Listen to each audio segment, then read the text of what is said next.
Por que será que os filmes nacionais, principalmente os longas, rodam basicamente com uma câmera?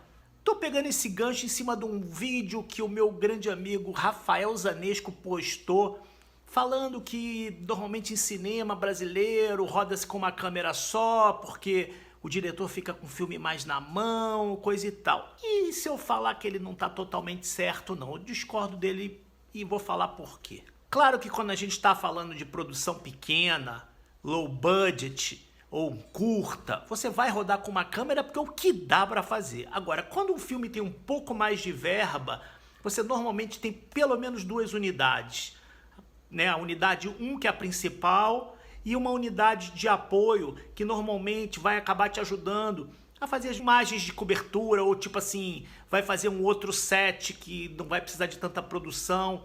Então, normalmente, você tem o diretor de fotografia principal na unidade 1 e o assistente dele, que normalmente é um diretor de fotografia, já é um diretor de fotografia, que trabalha normalmente sempre com ele bota na unidade 2, que vai fazer coisas que ele não precisa estar full time fazendo, então a gente acaba usando duas unidades. E também em cenas mais complexas, tipo assim, um diálogo daqueles mais pesados que você sabe que vai ser punk ficar repetindo, né? Faz take 1, take 2, aquelas coisas todas que a gente normalmente faz quando a gente está com uma câmera só.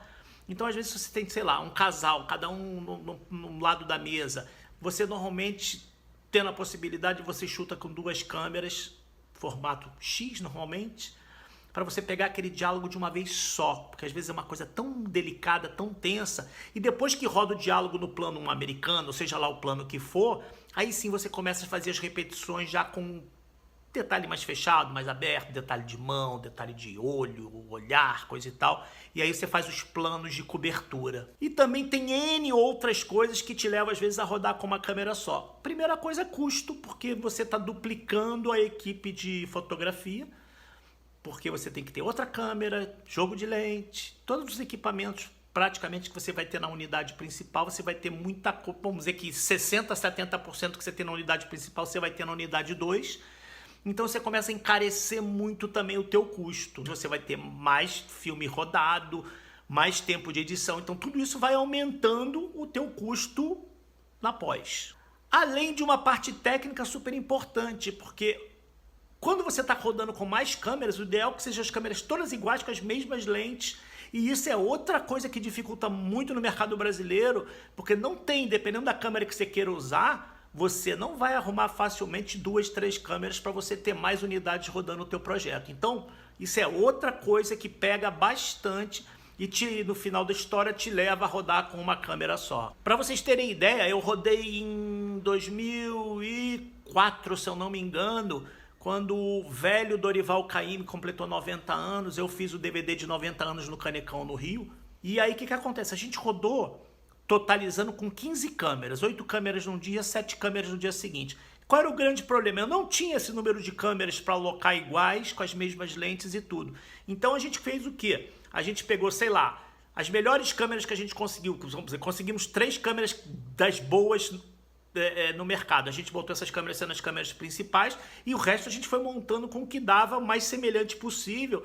E aí o que acontece? Na pré-produção, a gente perdeu assim, pelo menos metade de um dia que eu botei um dos meus caras que fazia também captação para fazer todo o setup das câmeras, igualar as câmeras todas, para a gente ter o menor problema possível de diferença de imagem, de cor das câmeras. Então o Marquinhos sofreu porque ele presetou as câmeras todas para a gente ter o melhor nível de qualidade das imagens sem sofrer demais na pós. Então todos esses perrengues acabam te levando a um pouco do que o Zanesco falou, mas com uma pegada um pouco diferente. O que te limita normalmente essa coisa de você ter uma outra unidade, uma segunda ou terceira unidade, basicamente é custo mesmo. Então eu estou aproveitando esse gancho do Zanesco em relação a esse conteúdo só para completar a informação dele, entendeu? Não é uma opção, às vezes, do diretor, e sim uma limitação financeira do projeto. E é isso, galera. Quem quiser conversar comigo da minha mentoria, me dá um toque, me manda mensagem, que tiozão tá on. E ó, tá de bobeira? Dá aquele pulinho lá no YouTube, vai lá conhecer o canal Ponte Aérea. A 6ª temporada vai estar começando, a gente está terminando alguns programas da temporada 5, mas a 6 já tem aí, a gente deve começar a gravar a 6 nos próximos 15 dias. Beleza? Valeu! Manda mensagem pro tio, bora mentorar!